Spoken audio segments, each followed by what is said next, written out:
Hello, my peaceful and profitable entrepreneurs. Happy Wednesday. Today we are chatting about ChatGPT. So I'm excited to have this conversation with y'all.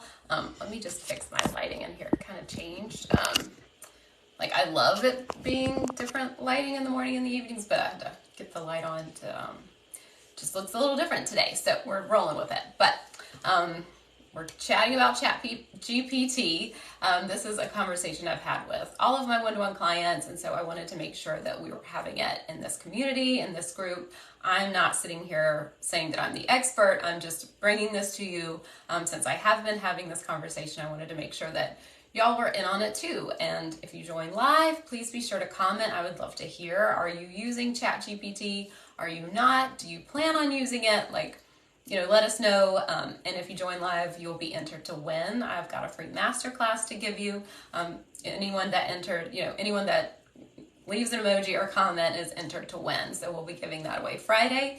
It is a very robust masterclass about the 4 ways to grow your business. It's listed for sale on my website, but because there are a million places you could be right now, I like to give it to people who join and are interactive, because that's what this group is for, and I want it to be useful to you. So bring your questions, bring your comments live on the replay.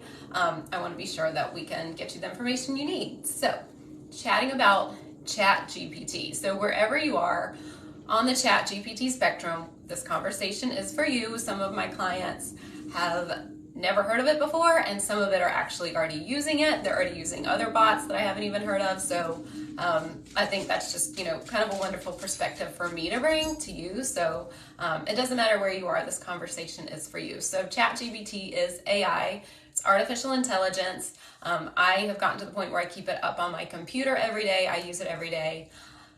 And the first place I want to start with, my framework is mindset, strategy, organize, implement. And mindset is the first piece, because I'll be the first to admit, I don't love change. I'm not naturally just yay, change, let me learn something new. I'm a mom of 3, I have a full business. I, see that QuickBooks Online changes something and I'm just ugh. I have to learn something new. It's not something that I'm just yay. So I really have to challenge myself to learn new things. Penny, stop. Digging her little hole in the couch.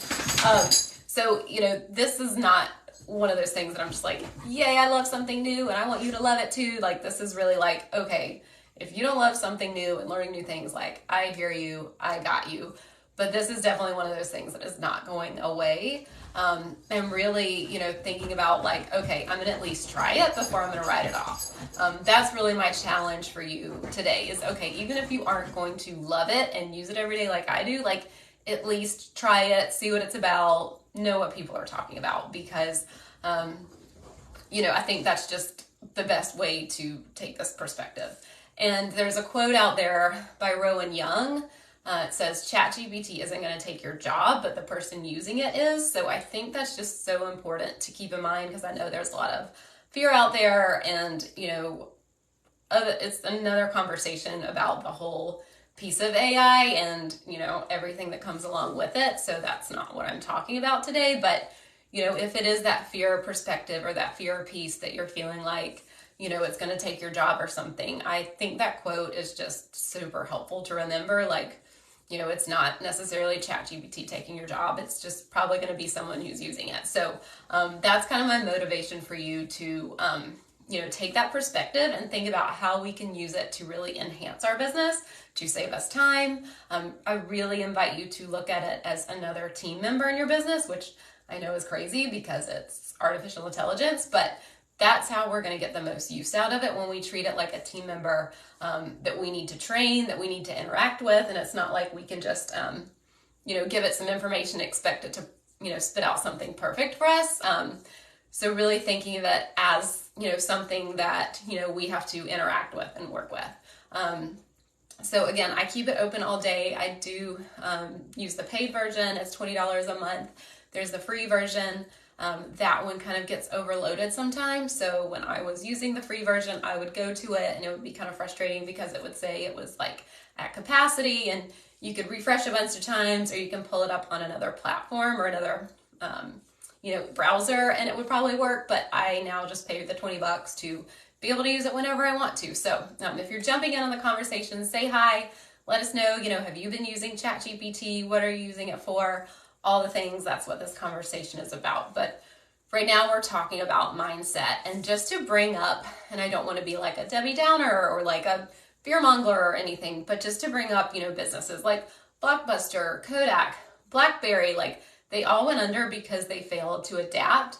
And I think that's just a really great example for us. Like these were big businesses, and obviously there's like tons of literature out there about what actually went wrong and studying those examples. But basically it's like, let's let them be an example to us that, we can change and we can adapt. Because I think as small business owners, that's like the thing we have that big businesses don't. Like we can adapt and use these things pretty quickly. So that's the mindset piece that I want to talk about, and really the reframe I want you to think about as you're going into this. Like, okay, how can we get excited about change, even if it doesn't come naturally? Like, I get it. And then how do we look at it as a team member that we train and that we're using in our business to help us run more effectively and efficiently? Like, it's not taking our jobs, it's not taking anyone else's jobs, it's just helping us do better in our jobs.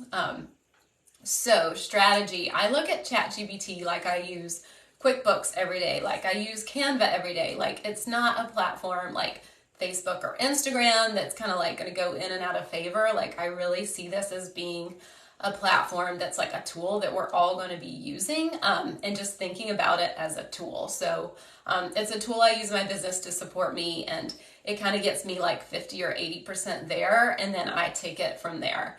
So yay, Dana's watching. She says, hi, just tried it for the first time.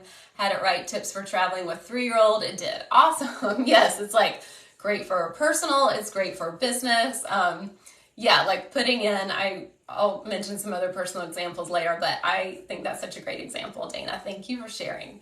But literally like the strategy piece, I'm talking to all my one-to-ones about this and how they can apply it in their business. And I really invite you to think of this as a team member. And so you're not just dropping into it like, hey, write a sales post. That's kind of the first example that I've used with clients, and that what comes up for me with a lot of business owners.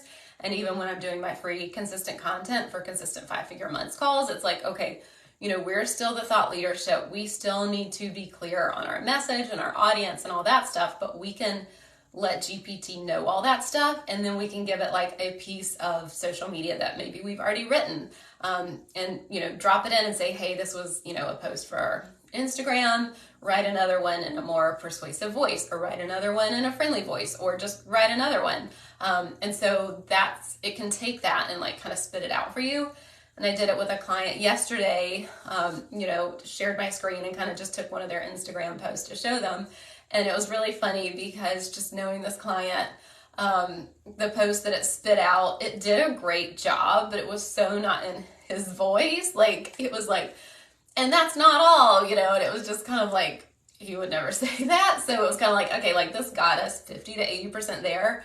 You can literally go in and like tweak some things, change it to your verbiage, and it will, get you partially there. So that if you're like, okay, like me on Monday Mondays, like I'm writing a Monday Monday post, like maybe it'll get me partially there, and I can give it an example, and then I kind of have more ideas, kind of more just content using kind of the same thing, and it just kind of takes it and repurpose it, because that's what I'm always talking about with my clients, about repurposing their content. So that's kind of the first example.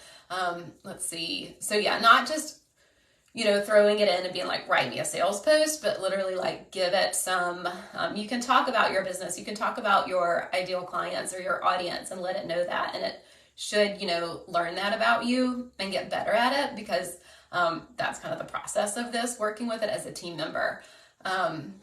Let's see, let me know if you have any questions about that, or if anyone else is using that. I'm working with that on multiple clients, and it's just been like a super like, okay, I don't have a ton of time for content. Like, this is just a really great way to save time. And then, for me personally in my business, I work with Excel a lot. So I'm using a lot of formulas. And so I've been asking it for formulas recently. There was one client, we were trying to determine their project profitability. So they offer high-level service. They do a handful a month. So we were going back through their work that they've done to see like, okay, maybe they want gross profit, and I'm just making up numbers. These aren't their real numbers, but maybe they want gross profit to be 40% and currently it's 30%. So we wanted to know like how much would we need to increase the revenue on these invoices to get to 40% gross profit, kind of with this profitability. And like, it was blowing my mind. And so it was literally like, okay, ask GPT, telling it this is what I'm trying to find, even with like the cells in my Excel sheet, like, okay, I've got this in this cell, this in this cell, like, give me the formula. And at first I tried it in Excel and it gave me an error, and it was like, okay, I got this error, and I was like, oh, I'm sorry, try this, blah, blah, blah. So it was, still kind of a learning process, but like my brain was just like, I know what I'm trying to find out. I know I could get there, but it's going to take me so much longer. So just ask ChatGPT. So that's an example that I used for Excel. You can also use this for email funnels. So, I would take what you already have and just plug it in and let it write more based on, what you're giving it. So you can also train it to like learn your voice. And that would be an example of like, this is Jordan's voice, learn to write in, more content like this. And so you could get, kind of the sales funnel, the sales emails, and just get more out of what you've already done. So that's another way. Another client, we are working on training manuals. So it was kind of overwhelming for them to think about writing these training manuals. And we had talked about like, okay, writing the manual as you're doing the, actions, and creating Loom videos as you're doing things to train them on.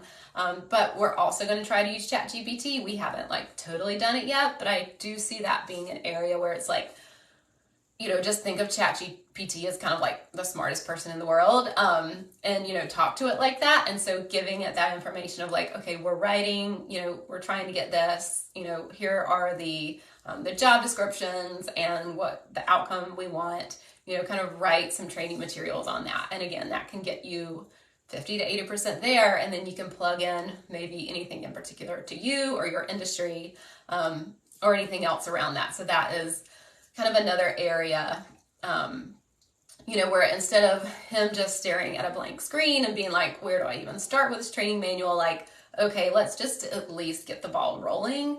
And then we can kind of keep going from there. So I'm just going to throw more examples at you because this is kind of like the point of this conversation, was just to get you, your brain, noodling and thinking about how you can use it in your business. So I'm just going to keep going with the examples. And another area I think would be good to use it is with QuickBooks questions, because obviously, we do bookkeeping for our clients, but not everyone has a bookkeeper. So if you are stuck and you're not understanding what QuickBooks is doing or why it's doing it, I would really ask ChatGPT. I did let's see, what was in my notes? So I just did a QuickBooks training session last week, and, set up with someone and, train them on it. And so while that was like very one-to-one, part of like me handing it over to her was like, okay, I know we didn't cover everything in this intensive that could possibly ever come up, but ChatGPT is a great resource. So why don't you, ask it some questions there, or, see what comes up. So I've used it for QuickBooks Online questions, like just as a test, and it worked. But, really it might depend on your situation. So we'll see how that one is going forward. Dana says, just had it right in SOP. Yay, that's amazing to hear. Feel free to share more. Did you give it some information? Did you kind of just tell it what you wanted? Like, feel free to share, because yeah, I definitely see that being kind of just like a great place to start. Let's see, what did I say about the QuickBooks setup? Yeah, just with, it may not give you the exact answer, but again, it's probably more helpful than looking at Google. So I would just take it there. And of course, you might have to plug in which QuickBooks Online you're using, or, more details. But I think if you don't have someone one-to-one or a bookkeeper working with you, like, that is just a great place to start. So another thing, and kind of going back to the SOP thing, when I was telling my husband about it, he's a builder, and he was just like I actually found out about this before him, which I'm impressed, because he's the one that keeps me in the loop on everything. Like, I'm pretty much under a rock if it's not child or business related. I'm just like, I don't know, I can't keep up. But he's a builder, and I was telling him about it. So he was like, I don't understand what it's for. Like, what is it? I don't understand. And I was like, okay, dropped it into ChatGPT, like, write a job description for a builder in South Carolina. And it wrote this whole job description, and I handed it to him, and he was like, that's actually very accurate. And again, it's like, if they were hiring someone, they could take that and then just add in some of their details specific to their work environment and personality fit and all that. But it just gave a place to start. And it was just so funny how he was like, yeah, that's actually pretty accurate. So, they're not looking for anyone, but in the future, like, it's just a great jumping off point. So that's another place. So going back to Googling, like, that's kind of one of the things, when you work with team members or when you work with anyone, and they ask you a question and you're kind of like, did you Google that first, or did you try to look at it first and then you asked me? But this is kind of an area was, instead of using Google, use ChatGPT, because in Google, you Google something, it kind of gives you all these websites you need to go to. You go to the website, you have to, dodge the advertisements. You have to scroll to the piece of the, article and see, like, where is the answer to my question? I saw it on the Google search, but now I'm looking at the, website and I have no idea. So that's what I really like about ChatGPT, is it kind of like takes out the Googling. Like, I've not Googled nearly as much. Like, I Google businesses now, and that's basically it. Like, any question I have, I just put it in ChatGPT, because it saves me so much time. Like, instead of Googling an Excel formula, I just put it in there. Instead of Googling a, job description for my husband, just put it in there. And so it's really like a more interactive way to use the internet and to use websites, not websites, but to use this website. So that's kind of that piece about, like, now I'm not really using Google as much. I just drop it into ChatGPT and it just saves so much time. Then there's also an example of, I think it's called Midjourney.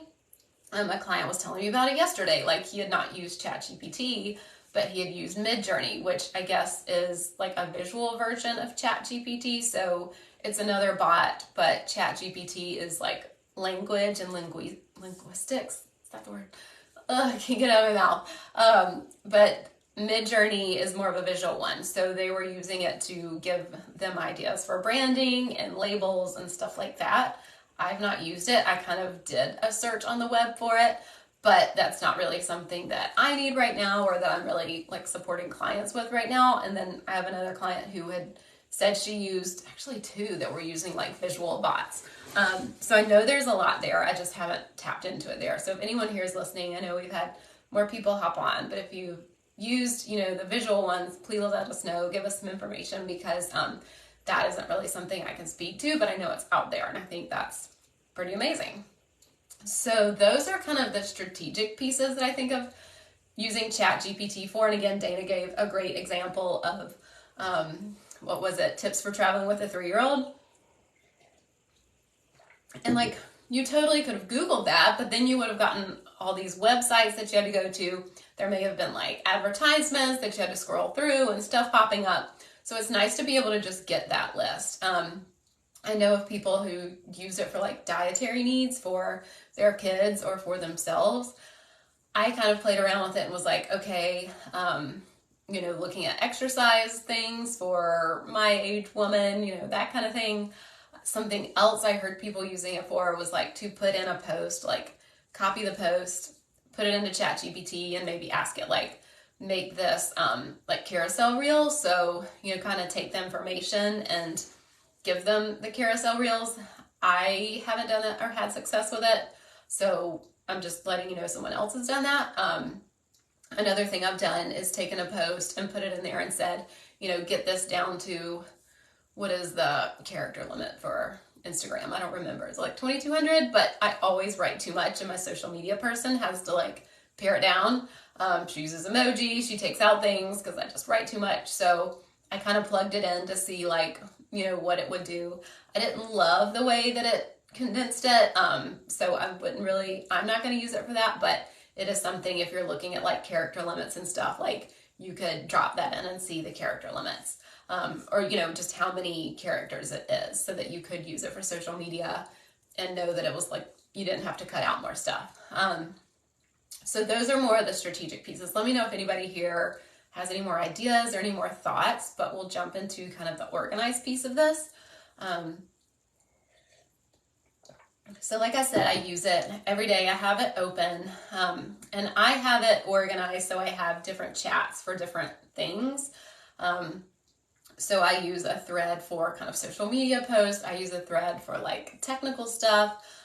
That's kind of it right now that I'm doing. I had one for clients where I'd like start one for, just them in particular. And so it wouldn't be like other people's stuff, but since I've kind of gone through that with everyone, I'm not like going to keep that thread open all the time. But, basically each thread is kind of like its own thing. So that's why I like doing kind of like the technical questions separate from like the social media stuff, because in the social media one, it is like, okay, here's Jordan's voice, learn Jordan's voice, write something, take what's already written, write it in Jordan's voice, write it in this tone or whatever. And using that thread just for that, because it gets to know you, because I know people who have multiple businesses, they have multiple threads and they have a thread for each business. So one business might have different audience or different clients than another business. And so they have different voices. They have different things that they're speaking to, different problems they're solving, different pain points. So they have different threads for those businesses so that the AI keeps learning what they're talking about, but it's not getting confused within the businesses. Like it's keeping them separate, if that makes sense. So that's just, kind of how I'm categorizing ChatGPT and keeping the threads basically by topic. Also got some more information from ChatGPT because that's basically the only organization I do with it. But apparently it has tags so that you can mark important chats.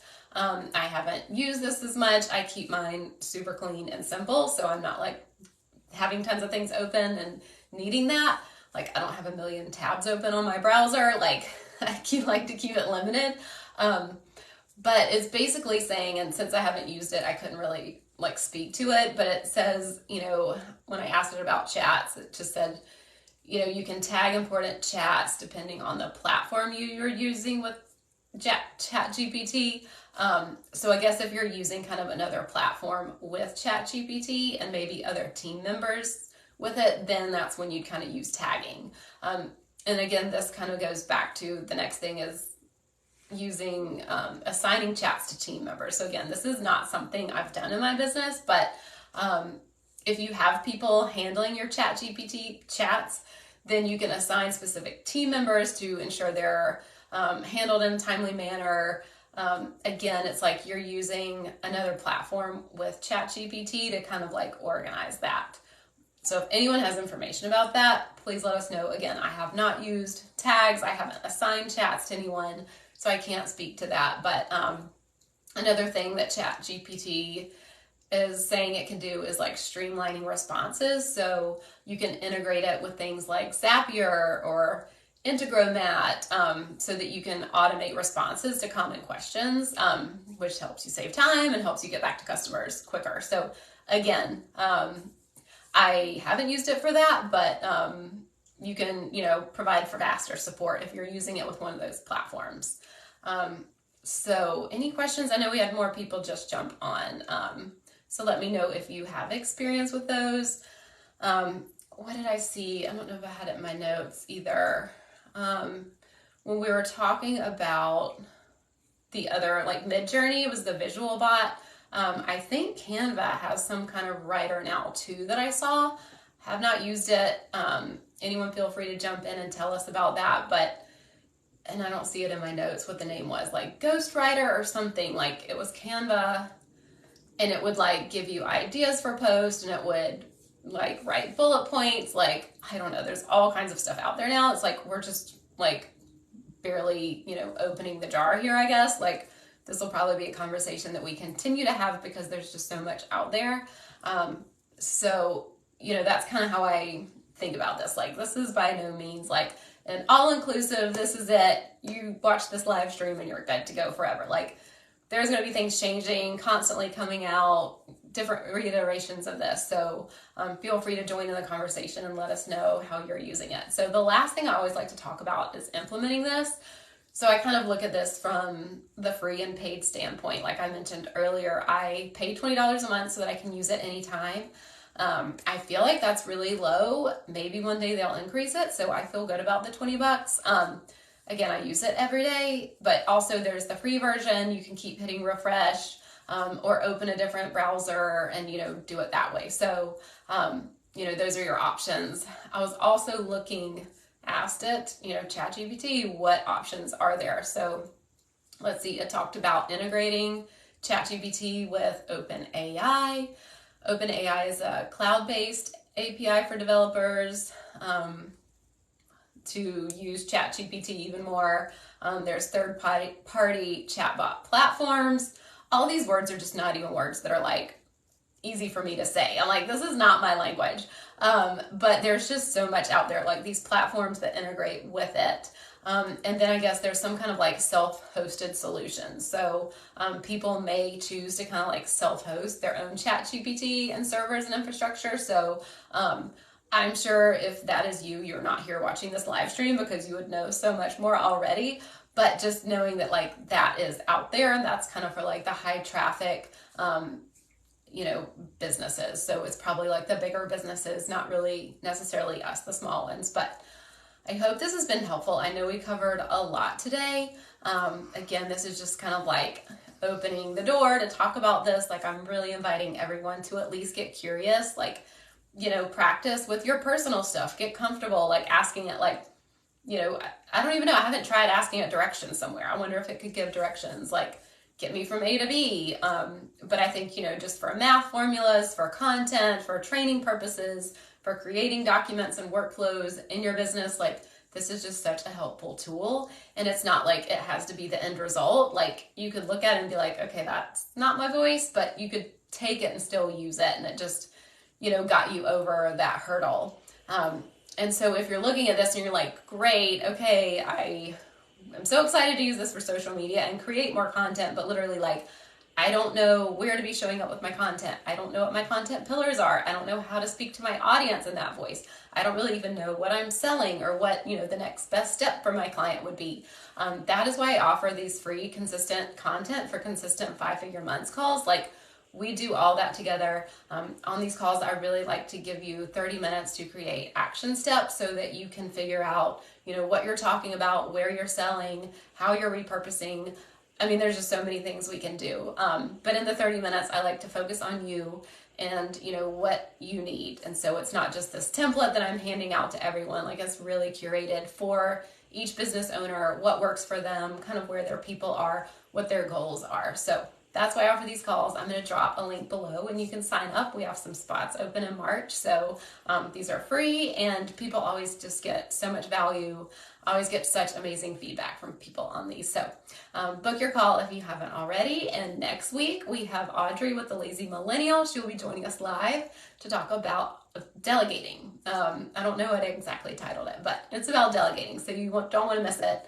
She's amazing. But that's it for today. Again, if you're here on the replay, feel free to drop in any more questions or comments. We'll definitely be reading them or responding. So that's it for today. I'll see you next week. Bye.